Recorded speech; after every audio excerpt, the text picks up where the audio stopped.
Hello, everybody. Hi. I hope everyone is doing well. I'm excited to be sharing week 2 winners with you guys today. We had great participation on week 2, so thanks everybody for letting your friends know and sharing the information with everybody.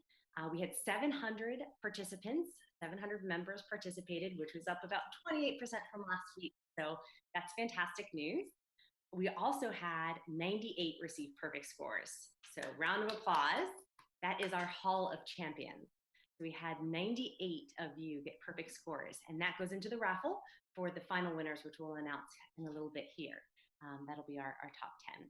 I did want to highlight a couple of members in our Hall of Champions.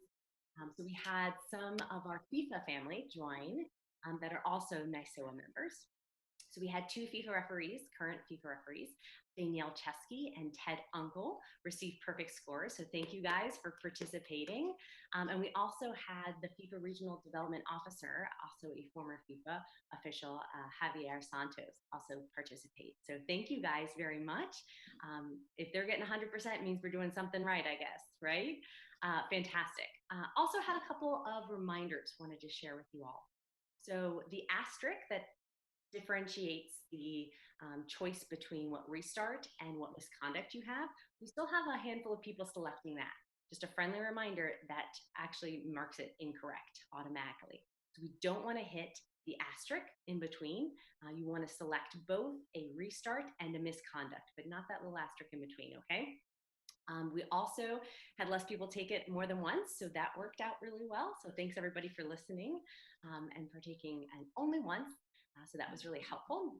And last reminder, I just wanted to make a friendly reminder, if you've already won monetary awards as a result of this, you will be opted out of further monetary awards. You can still be in the Hall of Champions, so we encourage you to continue to participate in the quiz and learn, but you will not be eligible for, okay? So we had a couple people were able to we had to take away for the monies piece of it. So those are the reminders. They were short and sweet this week, which means we're getting better. Week 2, fantastic. And now let's move on to our 2 most missed questions. So first we had clip 2. And so if we can play that video, please, Doug.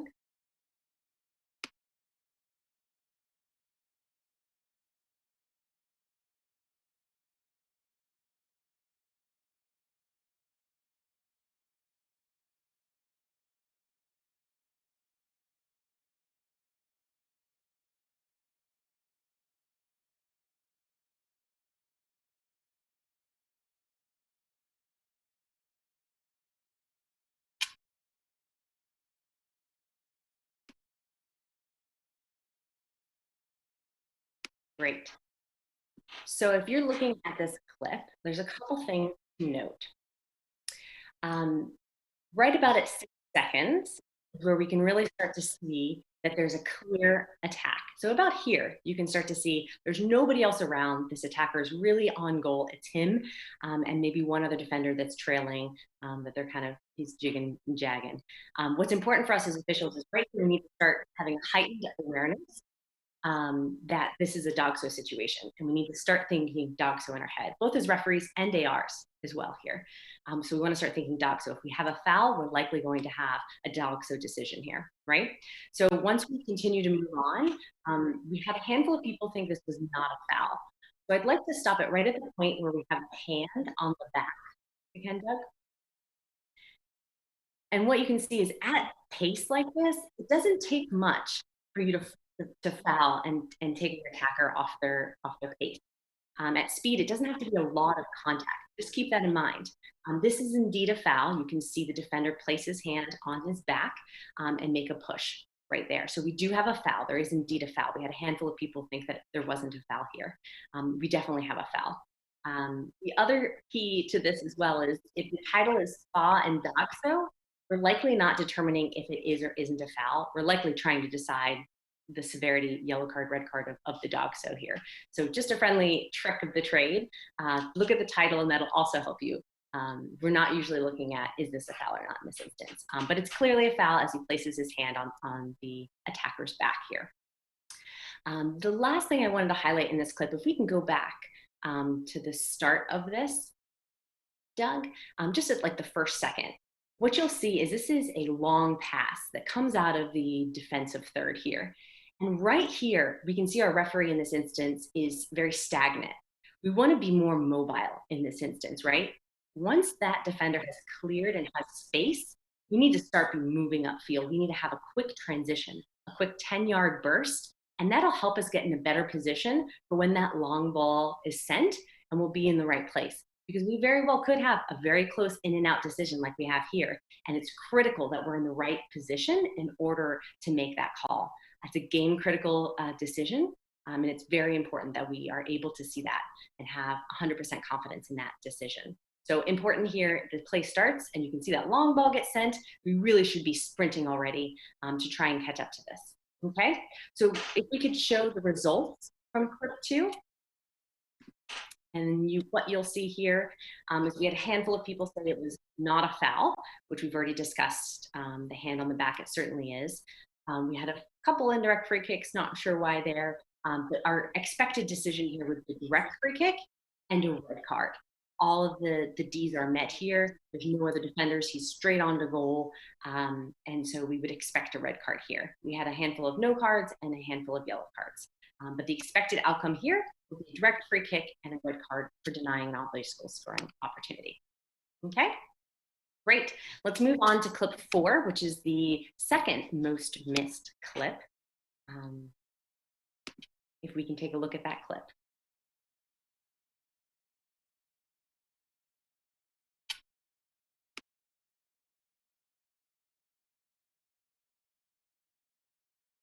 Great, thanks, Doug.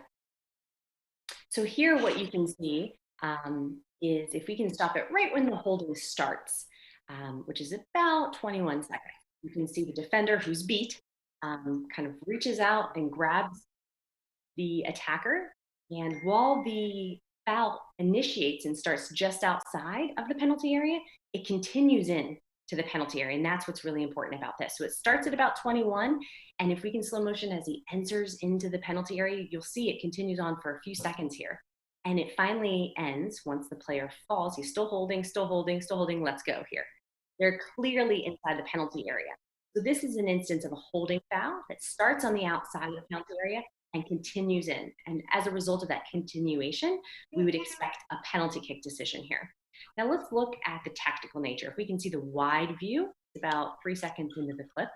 What you'll see here is when we need to start taking into consideration DOGSO.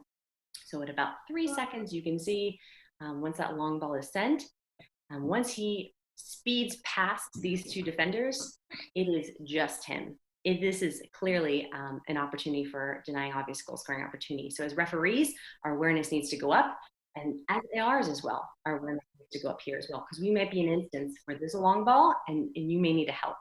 So it's really important that we're prepared to help make a critical decision here, which if you take a look at about 25 seconds right at the end of this clip, you can see the AR's movement.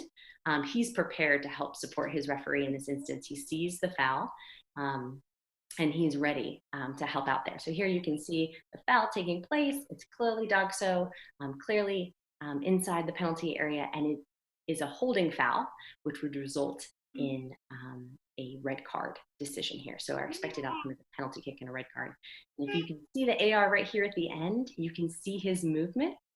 And as soon as that foul occurs, he looks back to see where his referee is. He's got his hand in his flag in his right hand. He's prepared to help support.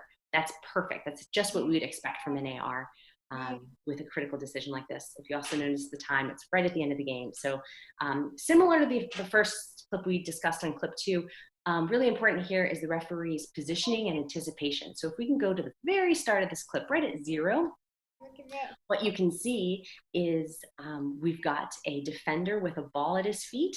He's got some space. And I imagine at this point, the attacker's already starting to probably make that run. So as referees, we need to pick our heads up and be aware of that and already start our sprint here. We need to have a quick 10-yard burst. And if he ends up having a challenge right here, then we can always adjust, right? but we need to be anticipating that long ball and get that ahead of it. That 10-yard sprint is going to make a big difference for us being able to make an in and out decision in the penalty area, especially with the explosive nature of this attacker. He's got some speed, and I'm sure it's not the first sprint he made in the game. So being aware of that is really important as officials, and that'll help us get these decisions right. So if we could look at the analysis of clip 4, what you can see is we had a large portion of people say direct free kick and yellow card. So again, really important, it is a penalty kick as a result of that continuation foul. And the red card is a result of the holding foul. There is no play on the ball here, so we would expect a red card for this foul. Okay, and we talked about the DOGSO nature. All Ds are clear here. He's clearly in on goal. His direction is there. There are no other defenders in place. So this is the DOGSO clip, and we would expect to see penalty kick and a red card, and just seconds left in this match. So really critical. These things happen late in the game, and we have to be prepared to make these calls. So those were our 2 missed calls, most missed calls that we went through. And again, the full analysis will be available on Monday for everyone to review all the ones that we got incorrect or correct. And now I'd like to transition over to the kitchen, where I have some friends on standby to announce the winners. Yeah. Are you ready for the drum roll? Yeah. Let's do it. Ready?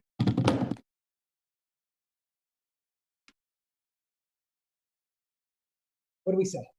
It's time For the winner. It's time for the winners. All right, you guys ready? Who wants to help me read? Me. All right. Okay. In first place this week, Michael McBride from North Carolina. What's the one? Good job, Joey. Second place, Brian Lynch from Illinois. Illinois. Very good. Third place, Caleb Perry from West Virginia. In fourth place, Eric Tattersall from Ohio. Fernando Rodriguez from New Jersey takes 5th place. Missouri. New Jersey, very good. Pedro Manata from New Jersey takes 6th place. Mark Romick from Texas takes 7th. Chance Calver from Missouri takes 8th. Bernard Garcon from North Carolina takes 9th. Got the last paper.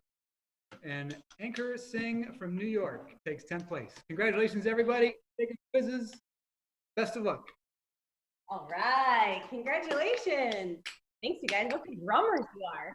Good thing we don't have a drum set. We would be in trouble. Thanks, Joey. Okay, so just friendly reminders, week 3 will kick off here next week on Monday. So that will be released via email. Please share it with your friends of NISOA, as we hope we have as many possible winners as possible. So looking forward to that. And we'll also have the analysis of week 3 released. So thanks for joining us, and hope to see you all soon. Bye. Bye. Bye. Bye. Candy now? You're doing it.